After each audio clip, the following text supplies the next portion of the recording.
SDM yang nggak bisa nyerap teknologi high-tech?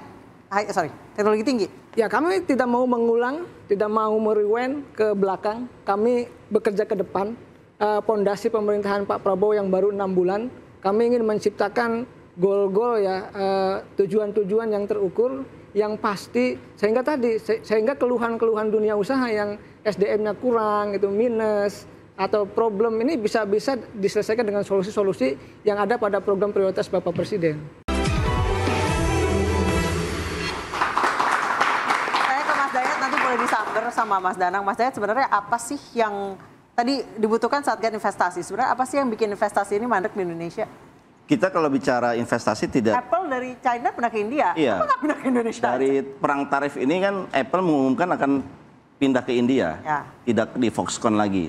Artinya dalam perang dagang ini India kelihatannya lebih punya mendapatkan keuntungan, ya? Keuntungan dari perang Amerika dengan Cina. Harusnya Indonesia bisa. Nah, tapi kalau balik lagi ke pertanyaannya investasi, apa sih masalahnya? Saya pikir pertama adalah geopolitiknya yang lagi sedang tidak baik. Jadi Trump ini membuat investor terutama yang dari asing berpikir, oh lebih baik saya balik lagi. Karena akan banyak insentif dari mereka. Kan ini juga kelihatan bagaimana nilai tukar kita yang anjlok hampir 17.000, IHSG kita yang ditunda sementara. Ini sebenarnya udah tren global bahwa investor-investor besar itu sedang berpikir untuk kembali ke Amerika. Nah, sementara kita sebenarnya punya dalam segi portofolio investor, kan kita bisa membagi investor Western dan Eastern. Nah, sebenarnya kita bisa memasukkan Eastern ini kepada investasi kita yang serius. Ya, tapi kemudian kan mereka punya demand yang tentunya cukup merugikan kita kemarin-kemarin, yaitu apa? Tenaga kerja asingnya di bawah juga. Ya. Nah, kemudian kita kan akan mengganggu dengan teman-teman lokal kita. Nah, tapi saya kira sebetulnya kalau kita bicara investasi, kecanggihan kita, diplomasi kita luar negeri itu nanti akan mengundang. Canggih nggak kita dibandingkan dengan Vietnam, dengan India, dengan negara tetangga? Kalau kita canggih dalam menawarkan insentif buat kita masuk, mereka masuk, bisa jadi mereka akan masuk secara masif. Dan saya kira itu yang sedang diupayakan sama Pak Prabowo, meskipun itu masih baru sebatas retorika. Saya belum melihat satu hal yang prinsipil yang berubah ya dari. Kalau faktor dari pendorong atau bukan pendorong, penolak dari internalnya apa dari dalam negerinya? Kalau dari internalnya saya kira kita banyak ya. Yang pertama adalah kita agak bingung juga, upah buruh dianggap mahal. Padahal sebenarnya kalau kita lihat tanya ke buruh, teman-teman buruh, mereka bilang enggak, kita kekurangan. Nah, jadi kita tidak lagi kemudian saya kira menawarkan buruh murah untuk investor mereka masuk, tapi kita menawarkan ini loh buruh-buruh kita yang terampil dan mereka hebat. Dengan keterampilannya itu dibandingkan negara lain mungkin lebih murah. Baik. Tapi bukan lagi yang massal seperti kemarin itu. Mas Danang, apakah dari sisi pengusaha kalau Anda melihat dan juga berbicara dengan kolega Anda dari luar negeri, apakah Indonesia ini masih menjadi pilihan utama untuk berinvestasi di ASEAN, katakan seperti itu? Ya, masalahnya kecenderungan tren investasi masa depan kan heavy teknologi gitu. Dan ini tidak bisa kita sambut dengan baik karena SDM kita tidak siap. Karena masalah SDM kita tidak siap. Kita juga perlu tahu bahwa data-data klasifikasi pendidikan pekerja kita kan juga masih pendidikan menengah ke bawah yang itu mencapai 73%-nya. Itulah sebabnya kita harus mawas diri. Mengapa industri-industri besar seperti heavy teknologi ya yang tadi Mas Dana sebutkan itu tidak masuk ke Indonesia karena ketercukupan tenaga kerja kita terampil dan terdidik yang memiliki kualitas seperti itu tidak ada. Maka orientasi negara mesti bergeser dulu lah karena dunia pendidikan kita tidak bisa memformat manusia terdidik yang siap kerja. Maka yang ada sekarang saat ini yang usia menengah ke bawah itu pendidikan menengah ke bawah itu ditampung dulu di padat karya. Padat karya harus dilindungi supaya bisa menyerap tenaga kerja yang berpendidikan tidak relatif tinggi. Bergeser untuk menjadi negara industri yang saat ini Indonesia masih ya negara agraris menuju negara industri kan membutuhkan sebuah masa transisi. Dan transisi ini bisa dipenuhi oleh industri sektor apa? Sektor padat karya yang bisa mengatasi hal itu. Karena serapan tenaga kerja non berpendidikan tinggi itu bisa diserap di situ. Nah, masalahnya roadmap menuju ke negara industri ini selalu terpotong setiap tahun, Mas. Betul nggak? Era Pak SBY, era Pak Jokowi pertama, Pak Jokowi kedua, sekarang Pak Prabowo, tidak pernah ada sebuah roadmap besar yang mengejar kualitas pendidikan kita, tenaga kerja kita, terus kemudian menuju sebuah negara industri dengan basis teknologi tinggi. Sampai sekarang pun lulusan tenaga kerja kita, pendidikannya masih di bawah 70% di bawah SMK ke bawah gitu. Nah ini tantangan kita terus-menerus menyalahkan karena orientasinya masalah kesejahteraan. Kesejahteraan itu akan terpenuhi dengan sendirinya kalau investasi besar. Dan investasi di sektor padat karya, investasi sektor perkebunan, investasi sektor teknologi tinggi. Nah inilah yang menjadi sebuah roadmap sehingga bisa menyerap teman-teman dari tenaga kerja itu supaya masuk ke dalam segmen-segmen yang sesuai dengan industri itu. Ini problem besar kita, Mas. Saya harus memasukkan hal ini. Ketika roadmap pendidikan nasional kita berubah setiap periode kabinet, ini bencana terus-menerus. Karena kualitas tenaga kerja kita terus-menerus akan seperti saat ini. Artinya apa? Yang harus kita benahi dahulu adalah pendidikan kita. Plus membuka investasi seluas-luasnya di sektor yang tidak membutuhkan tenaga kerja berpendidikan tinggi. Oke. Silakan langsung tanggapi. Ya, Pak Presiden punya program yang menurut saya dari hulu ke hilir. Tadi untuk memastikan tenaga kerja yang siap, yang terampil, ada Pak Presiden membangun sekolah Garuda, SMA Garuda Unggulan. Ini mempersiapkan anak-anak Indonesia yang cerdas untuk masuk perguruan-perguruan terbaik di dunia. Pertama. Yang kedua ada sekolah rakyat untuk memutus mata rantai dari kemiskinan-kemiskinan yang ada di seluruh Indonesia.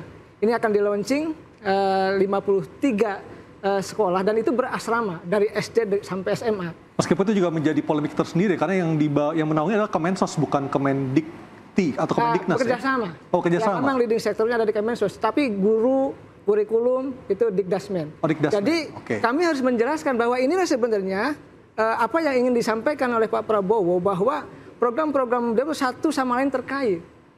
Ada pendidikan yang kita siapkan untuk memastikan anak-anak bangsa ya yang miskin derajatnya terangkat. Itu kemiskinan ekstrim itu insya Allah ya dalam berapa tahun saya meyakini karena saya sendiri dosen gitu ya, paham persis. Dulu saya dalam keadaan miskin, sulit untuk bisa sekolah dan hanya dengan keyakinan. Nah ini dengan program ini agar apa? Agar anak-anak bangsa ini punya hak untuk bisa mendapatkan pendidikan yang layak diasramakan dan tadi menghasilkan manusia-manusia unggul. Ini kita ciptakan dari awal, pondasinya kita bangun. Kesehatannya ada cek kesehatan gratis. Lalu makannya ada makan bergizi gratis. Nah ini kan kita selalu evaluasi setiap saat. Ada kekurangannya hal yang wajar. Tetapi yang kami lihat apa yang disampaikan oleh Bapak Presiden dengan program-program prioritasnya, ini menjadi langkah awal untuk memastikan bahwa 5 tahun ke depan kita bangun pondasi tadi tenaga kerja yang unggul dalam sektor pendidikan yang diinginkan oleh Pak. Oke, Kang Ujang kan perang dagang lagi terjadi sekarang nih. Ya. Untuk solusi singkatnya apa dulu deh? Gitu. Terkait dengan apa? Ini ekonomi ini. Ya kami yakin ya, tadi ada keluhan dari dunia usaha. Pak Presiden dekat dengan dunia usaha. Tinggal bagaimana ke depan mensinkronkan apa yang diinginkan dengan pengusaha dengan para terkait SDM, solusi singkat terkait SDM yang nggak bisa nyerap teknologi teknologi tinggi. Ya kami tidak mau mengulang, tidak mau merewind ke belakang. Kami bekerja ke depan.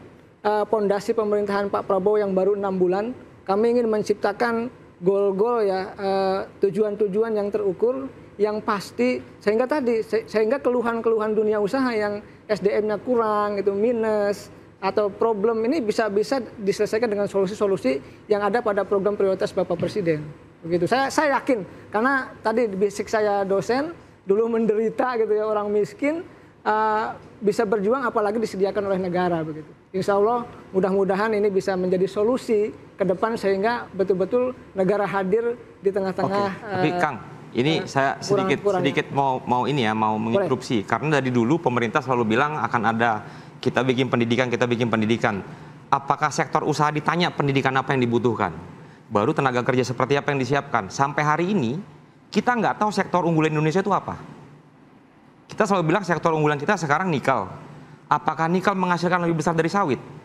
Sawit itu tidak berpendidikan tapi skillful. Karena sarjana S1, S2, S3 nggak bisa nodos Pak. Gitu loh. Mereka skill, tidak berpendidikan, pendidikan tidak tinggi tapi memiliki skill. Jadi kalau dibilang tenaga kerja Indonesia tidak skillful, saya tidak sepakat.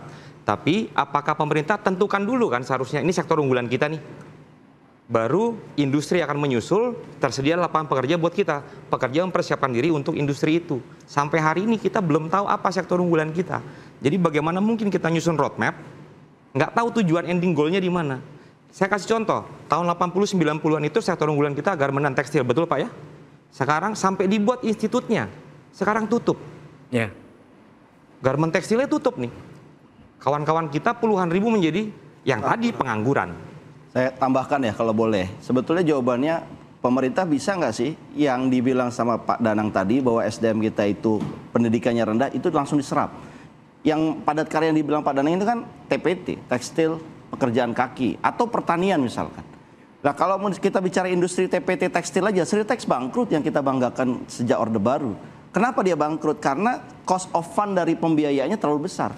Nah bisa nggak misalkan, oke, pemerintah menjamin bahwa dunia padat karya, industri padat karya tidak boleh ada yang bangkrut. Kalau ada masalah pembiayaan, negara yang akan top up pembiayaannya. Kenapa? Karena kita ini sudah terlama rezim suku bunga tinggi. Bisa nggak pemerintah meyakinkan perbankannya sendiri ataupun Bank Indonesia untuk menurunkan suku bunga supaya pengusaha-pengusaha Sritex seperti Sritex ini, TPT ini yang padat karya tidak punya kesulitan pendanaan sehingga mereka tidak PHK. Saya kira jawabannya itu. Kita kembali lagi mengedepankan TPT ini atau industri pertanian yang katanya mau dikembangkan tapi kita belum pernah punya industri makan minum yang kredibilitasnya tinggi.